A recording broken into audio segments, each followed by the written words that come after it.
ደጆች ተዘግተው ሳሉ ኢየሱስ መጣ፣ በመካከላቸውም ቆሞ ሰላም ለእናንተ ይሁን አላቸው። ከዚያም በኋላ ቶማስን ጣትህን ወደዚህ አምጣና እጆቼን እይ፣ እጅህንም አምጣና በጎኔ አግባው፣ ያመንክ እንጂ ያላመንክ አትሁን አለው። ቶማስም ጌታዬ አምላኬም ብሎ መለሰለት። ኢየሱስም ስላየኸኝ አምነሃል፣ ሳያዩ የሚያምኑ ብፁዓን ናቸው አለው። የዮሐንስ ወንጌል ምዕራፍ 20 ከቁጥር 26 እስከ 29።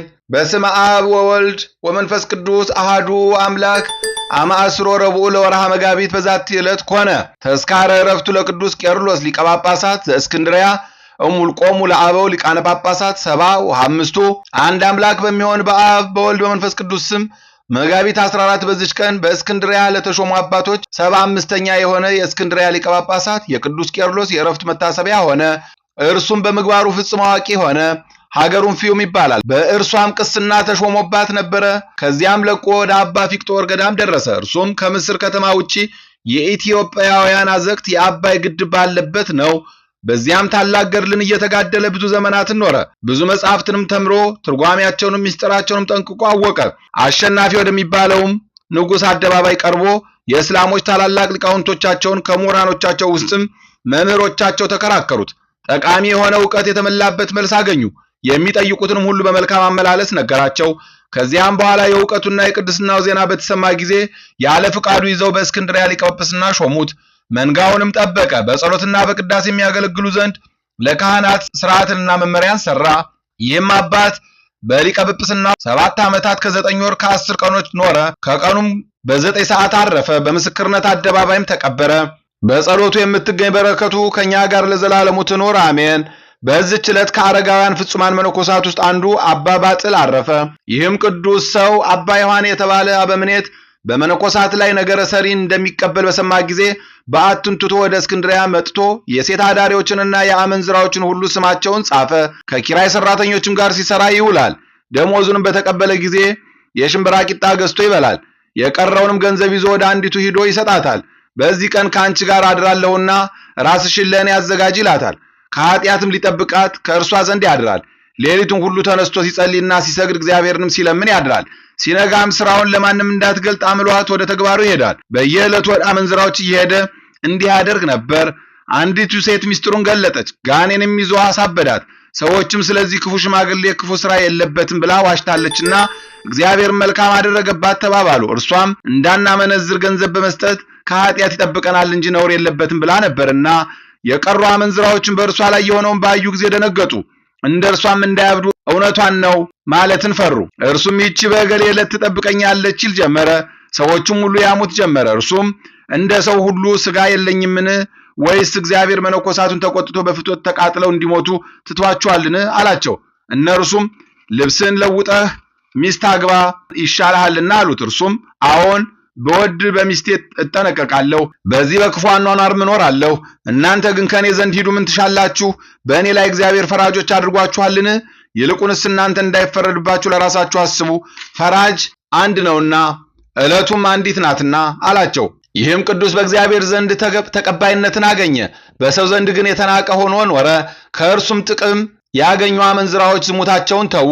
ከእርሳቸውም ሕጋዊ ጋብቻ ተጋብቶ የኖረ አለ። ወደ ገዳምም ገብቶ መንኩሶ በጾም በጸሎት ተወስኖ የኖረ አለ። በአንዲት ዕለትም ከአንዲት አመንዝራ ቤት ሲወጣ ያችን ሴት አስቀድሞ የለመዳት አንድ ሰው አገኘውና ይህ ሽማግሌ እስከ መቼ ድረስ በዚህ ከክፉ ስራ ይኖራል ብሎ ፊቱን በጥፊ መታው። ከዚህም በኋላ በአንዲት ቀን በበዓቱ ውስጥ ሰግዶ ነፍሱን በእግዚአብሔር እጅ ውስጥ ሰጥቶ በቤቱ መድረክ ላይ የዚህ ሀገር ሰዎች ጊዜው ሳይደርስ በማንም ላይ አትፍረዱ እንዳይፈረድባቸው የሚል ጽሑፍ ተጽፎ ተገኘ።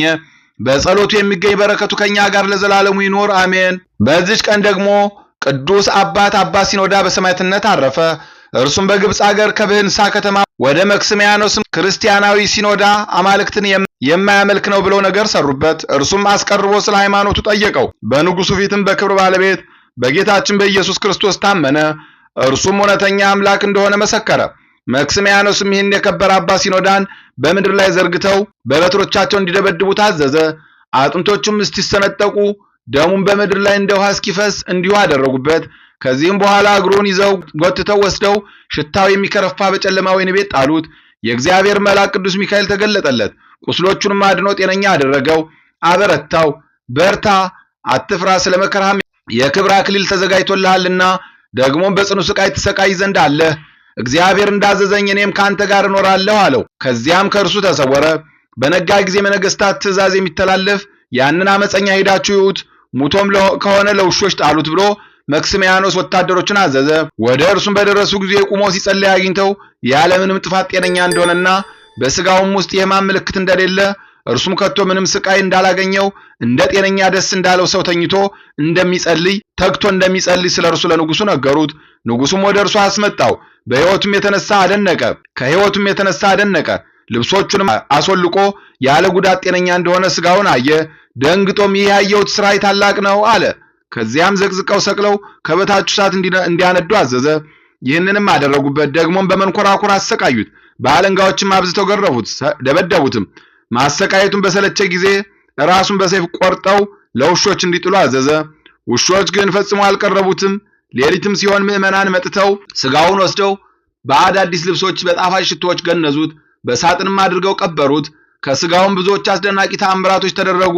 በረከቱ ከኛ ጋር ለዘላለሙ ትኑር አሜን። በዚች ቀን ደክመው የከበሩ አጋኔዎስ፣ አውንድሪዮስና ብንዲዮስ በሰማዕትነት አረፉ። እኒህም ቅዱሳን ከአባቶቻቸው ጀምሮ ክርስቲያኖች ናቸው። አምላካዊ ትምህርትን ሁሉ የተማሩ ናቸው። በእግዚአብሔር ሕግ ጸንተው ሲኖሩ የኢየሩሳሌም ሊቀ ጳጳሳት ቅዱስ አርሞስ መርጦ ኤጲስቆጶሳት አድርጎ ሾማቸው። ግን በታወቁ ቦታዎች ላይ አይደለም፣ በብዙ ሀገሮች ውስጥ እንዲሰብኩላቸው እንጂ። በሀገሮችም ያሉ ከሃዲያን ያዟቸው፣ ያለ ርኅራኄም አብዝተው ገረፏቸው፣ በደንጊያም ወገሯቸው። ነፍሳቸውንም በጌታችን እጅ ሰጡ። በረከታቸው ከኛ ጋር ለዘላለሙ ትኑር አሜን። በዚች ቀን ደግሞ ቅዱስ ቶማስ ሐዋርያ 7 ዓመት ያህል የጋኔን ግንኙነት ባስቸገራት በአንዲት ሴት ላይ ታምራትን አደረገ። ሐዋርያ ቶማስን ባየችው ጊዜ የክርስቶስ ሐዋርያ ሆይ እጅግ ከሚያሰቃየኝ ጠላት አድነኝ ብላ ወደ እርሱ ጮኸች። እርሱም በምን ምክንያት አገኘሽ አላት። እርሷም ከመታጠቢያ ከውሽባ ቤት ስወጣ እንደ ሰው ድው እያደረገ በመታወክ መጣ። ድምጡም ሰላላና ቀጭን ነው። በሴትና በወንድ ሥራ ሁሉ ነይ፣ እርስ በርሳችን አንድ እንሆን አለኝ። በተኛው ጊዜም በሌሊት መጥቶ ከእኔ ጋር አንድ ሆነ። ብሸሽም አይተወኝም፣ መጥቶ ያሰቃየኛል እንጂ። እኔም በጸሎት የተነሳ አጋንንት እንደሚንቀጠቀጡ አውቃለሁና ጸልይልኝ፣ አድነኝ አለችው። ሐዋርያው ቶማስም ሰምቶ ጸለየ፣ ጋኔኑም ከእርሷ እንዲወጣ አዘዘው። ያን ጊዜ በእሳትና በጢስ አምሳል ከሴቲቱ ላይ ወጥቶ ተበተነ። ከዚህም በኋላ በክርስቶስ መስቀል በላይዋ አማተበ፣ ሥጋውንና ደሙንም አቀበላት፣ ወደ ዘመዶቿም አሰናበታት። ልዩ የሆነች በረከቱ ከሁላችን የክርስቲያን ወገኖች ላይ ትደር ለዘላለሙ አሜን። አንድ አምላክ በሆነ በአብ በወልድ በመንፈስ ቅዱስ ስም በመጋቢት 15 በዚች ቀን የከበረች ተጋዳይ መነኮሳይት ሳራ አረፈች። ምስጋና ይሁን ለአብ ለወልድ ለመንፈስ ቅዱስ አንድ አምላክ በሚሆን ዛሬም ዘወትርም ለዘላለሙ አሜን። በመጋቢት 14 ቀን የሚከበሩ ዓመታዊ ቅዱሳን በዓላት ቅዱስ ቶማስ ሐዋርያ ጋኔን ያደረባትን ሴት ፈውሶ አሕዛብን ያሳመነበት ዕለት፣ ቅዱስ አባ ባጥል ትሩፈ ምግባር በአንድ ወቅት ከእስክንድርያ ዝሙትን ለማጥፋት የተጋደሉ ጻድቅና አረጋዊ አባት፣ ቅዱስ ሲኖዳ ሰማዕት፣ ቅዱስ ቄርሎስ ሊቀ ጳጳሳት። ወርሃዊ በዓላት አቡነ አረጋዊ ዘሚካኤል፣ ቅዱስ ገብረ ክርስቶስ መራዊ፣ ቅዱስ ፊልጶስ ሐዋርያ፣ ቅዱስ ሙሴ እግዚአብሔር ሰው፣ አባ ስምዖን ገዳማዊ፣ አባ ዮሐንስ ጻድቅ፣ እናታችን ቅድስት ነሳይት። የሰማነውን በልቦናችን ያሳድርብን። ከቅዱሳን አባቶቻችን ከቅዱሳት እናቶቻችን በረከት ረድኤት ያሳትፈን። ክፉን ያርቅልን፣ በጎን ያቅርብልን፣ የተሻለውን ነገር በቸርነቱ ያዘጋጅልን።